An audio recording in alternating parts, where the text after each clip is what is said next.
모든 영상에 소개하는 내용들은 각자의 판단에 맡깁니다.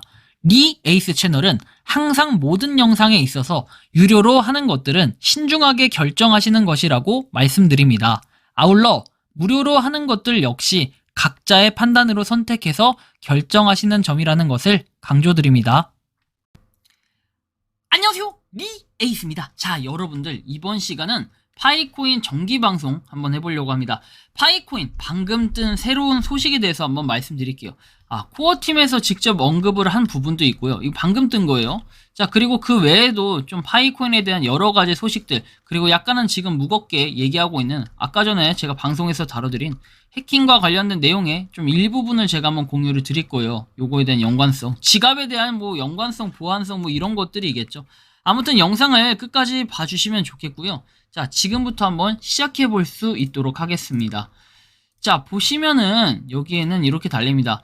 파이투데이 유틸리티 챌린지가 공식적으로 종료가 됐다 해가지고 코어팀에서 7월 7일에 발표했던 내용인데, 여기에 이거를 어제도 보여주지 않았냐, 왜 이걸 또 보여주냐 라고 하실 수도 있겠지만, 여기에는 되게 중요한 내용이 나와요. 좀 내려보면은 여기 보시면 이 내용입니다. 자, 엘뱅크 거래소입니다. 누가 봐도 이거는 엘뱅크 익스체인지, 엘뱅크 거래소거든요. 체크 표시도 있죠. 7월 7일에 올라왔던 내용인데, 이 엘뱅크 거래소가 지금 파이코인에 관심을 갖는다. 여러분들 엘뱅크 거래소는 어딘지 알죠? 과거에는 10위대에 있던 그 엘뱅크 거래소, 자, 지금 보면 11위까지 올라왔어요. 며칠 전에는 9위인가 10위도 했던 것 같은데, 굉장히 지금 승승장구하고 있는 이 엘뱅크 거래소. 과거에는 제가 볼 땐 맥스시하고 거의 비슷한 수준이었는데 최근에 엄청나게 치고 올라가고 있다라는 걸 여러분들이 좀 느낄 수가 있습니다. 자, 어쨌든 여기 엘뱅크 거래소에서도 이렇게 관심을 갖고 있다라는 거 여러분들이 아마 잘 아실 거라고 생각을 하고요. 자, 다음 내용을 보면은 이제 이거는 여기 보시는 것처럼 이제 얼마 안 됐어요, 올라온 지가. 제가 이거를 올라왔을 때 거의 바로 영상을 찍었는데, 일단 이 내용을 보면은 모든 개발자를 불러 7월에 진행 중인 파이 해커톤을 준비해라. 재미와 실력을 뽐낼 기회를 놓치지 말고 계속해서 혁신하고 6월에 우승자로 선정되고 1000파이를 받을지 계속 지켜봐달라 라고 내용이 나옵니다.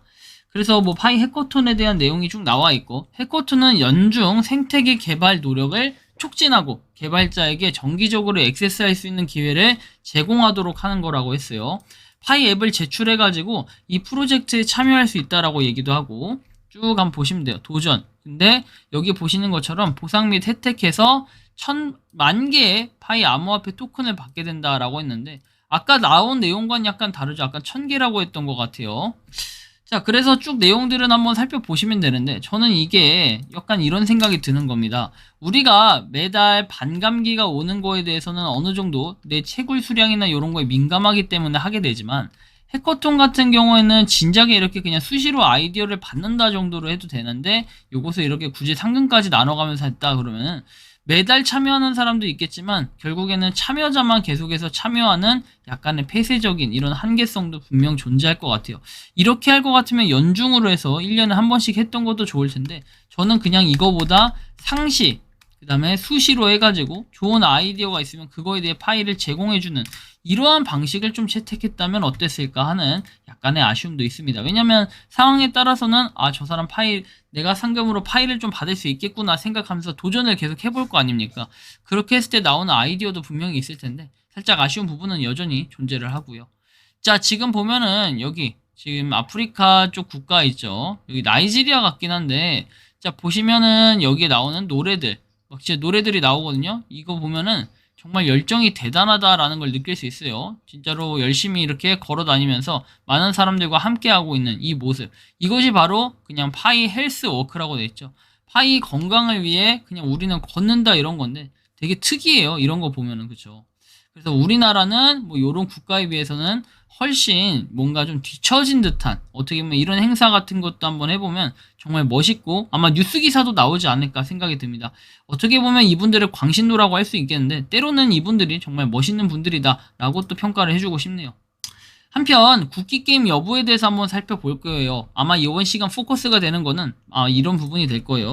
여러분들이 아까 전에 제가 이제 해킹에 대한 부분을 언급을 해드렸는데, 이 해킹을 언급하다 보니까 국기 게임이 지금 굉장히 말이 많이 나오고 있어요. 이거에 대해서는 정확히 정황은 좀 더 추후에 정리가 되고 하면은 그때 시점에서 공유를 해드릴 거긴 한데, 국기 게임을 해봤고 지갑에 마이그레이션 1000개 이상 있는데 털렸다라는 분이 35표. 그러니까 35명 정도? 근데 뭐 물론 여기서 허수가 있을 수도 있겠지만 의외로 많은 건이 이렇게 발생을 했다라는 거예요. 그러니까 10명 중에 제가 볼 땐 아니 100명 중에 한 13명에서 14명 정도가 해킹을 당했다라고 얘기를 하는 거니까 물론 이거는 일부 표본에 불과할 수밖에 없기 때문에 정확하게 이렇게 평가를 하긴 어려울 것 같아요. 100명 중에 13에서 14명. 자, 그러면은 뭐 3,500명 중에 3,500명이 아니라 4,700명이죠. 여기다 47을 곱해보세요. 이렇게 하면 인원이 또 많아질 수도 있을 것 같아. 자, 보시면 47, 35. 47에 35가 아니라 4,700명의 13.9% 정도라고 했죠. 자, 보면은 한 65만 3천명 정도 이렇게 당했을 가능성 이런 것들이 좀 존재하겠네요. 그래서 좀 아쉬운 부분이 있어요. 이런 해킹을 왜 당했을까? 그리고 해킹을 당하신 분들의 피해자가 지금 얼마로 집계가 되고 이런 건 전혀 알 수가 없는 상황인데 하루빨리 이런 부분이 좀 해결이 되면 좋겠지만 일단 결론적으로 이따 정리한 내용이 있으니 그거 보시면 되겠고 한 유저분이 이렇게 올리셨습니다. 파이 지갑은 비스탁 지갑이므로 탈중앙화가 맞지만 아직은 아니다. 예전에 이미 지급된 파일을 회수해간 사실이 있는데 지갑 생성 때부터 코어팀이 님들 니모닉은 알 수가 없고요. 여러분들이 코어팀에서 제공한 겁니다. 메인넷 체크리스트 할 때 7번 항목에서 님들 니모닉을 입력한 겁니다. 그거 안 하면 못 받으니 어쩔 수가 없죠. 파이 보낼 땐 주소만 필요하지 니모닉은 필요한데 요구한다? 이상하죠. 맞아요. 그래서 오류로 인한 불량 지급자들로부터 회수하거나 혹은 불량 유저들 거 회수하기 위함이다. 코어팀 인터뷰 중에 이런 내용이 있다. 최종 목표는 코어팀조차 코어팀을 떠나는 것이다. 이는 비트코인처럼 완전한 탈중앙화가 목표란 얘기고 이게 가능한지는 모르지만 저보다 똑똑한 개발팀에서 그렇다니 그런 거죠. 언젠간 한다는 겁니다. 그래요. 언젠간 가겠지. 푸르른 자 일단 그래서 우리 모두는 체크리스트를 할 때 부정활동을 하면 계정 및 지갑 제재 당할 수가 있고 마이그레이션을 받은 상태다. 폐쇄넷이기에 님들 부정거래, 대리구매 포함해서 수익을 위한 대량 파이거래, 남의 니모닉 탈취 빼간 거, 파카들이 안 좋은 소문 퍼뜨리는 거, 계정 동결, 회수가 가능하다. 그래서 해당자 안심하지 말아라. 이런 내용까지 얘기를 하는데 저는 이런 생각이 들어요. 맞아요. 요게 이제 가능성이 있고 그래서 현금 거래나 이런 것들을 함부로 하면 안 된다. 왜?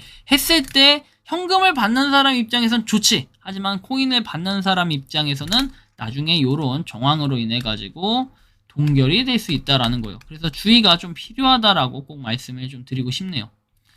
자, 근데 이제 한편 요런 내용을 좀 살펴볼 거예요. 어떤 거냐면요.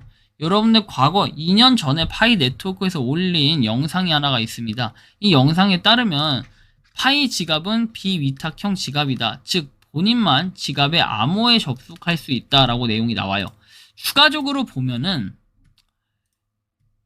하지만 메인넷 이후 실제 파이로 지갑의 암호를 잃어버린 것은 복구할 수 없다고 나옵니다. 지금은 그럼 뭐 복구 가능한가요? 지금 뭐 체크리스트 일부 변경하고 이러면 된다라는 얘기들이 있긴 한데 일단 좀 더 자세한 건 제가 추후에 나중 영상 아마 내일 올라올 것 같은데 그 영상을 참고해 주시면 좋겠고 자 보시면 새 암호로 새 지갑을 생성하고 손상된 지갑 사용을 중지해야 된다라고 얘기합니다. 즉 여러분들이 해킹 피해나 이런 걸로 뭔가 의심이 되는데 만약에 내가 해킹이다 하면 당연히 바꿔야 되는 거고 뭐 아무튼 중지를 해야 된다라고 얘기도 하고 근데 여기서 보면은 이 내용이 가장 중요해요. 자 보시는 것처럼 표준을 뭘 따르냐라고 했는데 BIP39 그리고 BIP44 표준을 기반으로 한다라고 합니다. 그러면 BIP39와 BIP44 이거에 어떤 차이가 있는지 이런 것들도 좀 살펴봐야겠죠. 자, 널리 인정이 되고 동료가 검토한 알고리즘 및 표준만 사용해야 되고 우리가 하는 일이다. 뭐 이런 내용 다 좋습니다. 그러면 BIP39가 뭔지 자, BIP39 문구를 추측할 가능성 얼마나 되냐.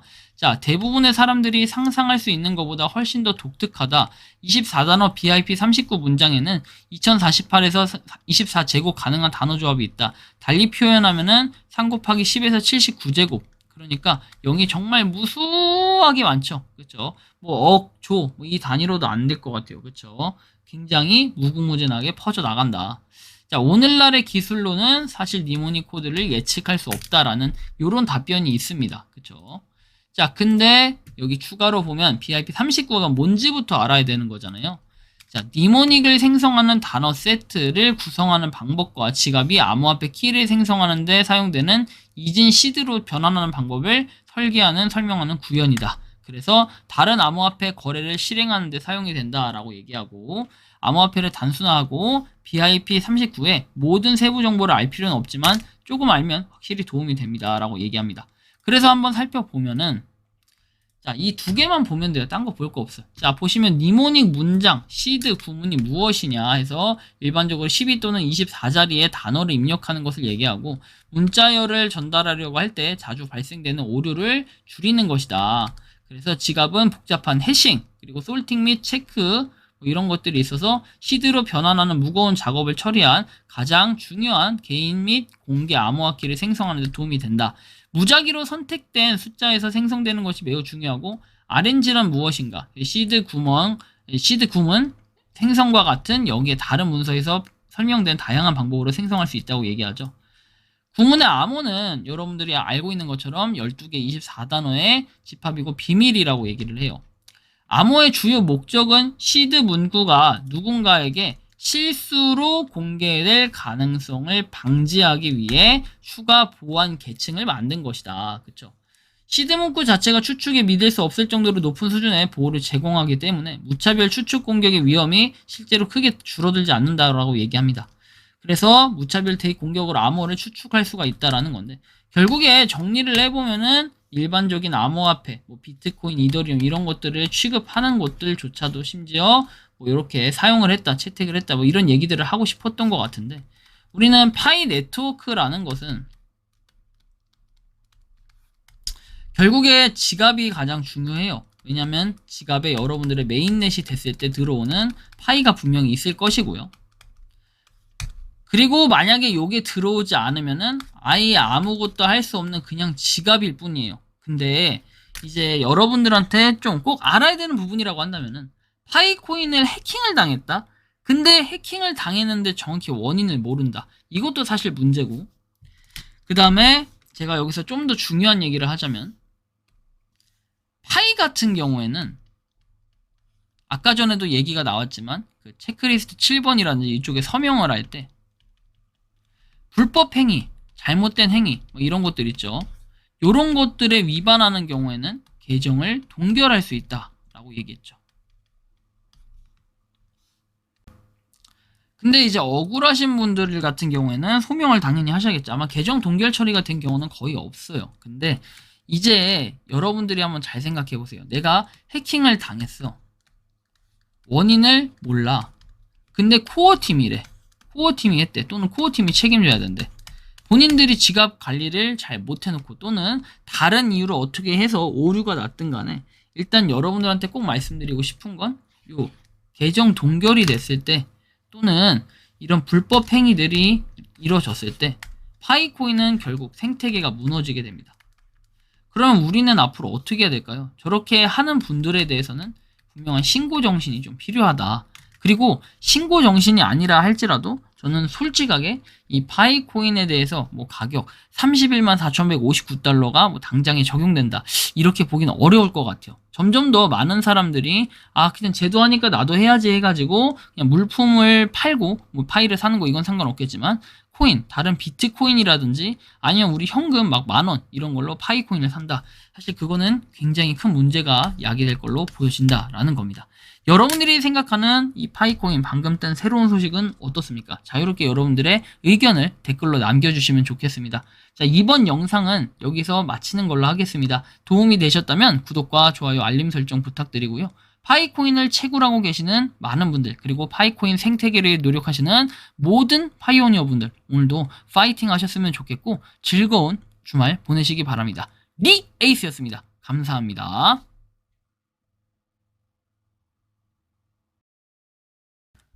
평소에 궁금하셨지만 내가 시도해보기 어렵거나 시간 낭비하고 싶진 않고 새로운 제보를 해주실 분들께서는 아래의 주소로 메일을 보내주시면 제가 해결해드리겠습니다. 단톡방은 유튜브 검색창에 소통창구를 개설했습니다를 검색해주셔서 확인하시면 됩니다. 아울러 채널 멤버십 가입 시 다양한 혜택을 누리실 수 있으니 참고해주시기 바랍니다. 시청해주셔서 감사합니다.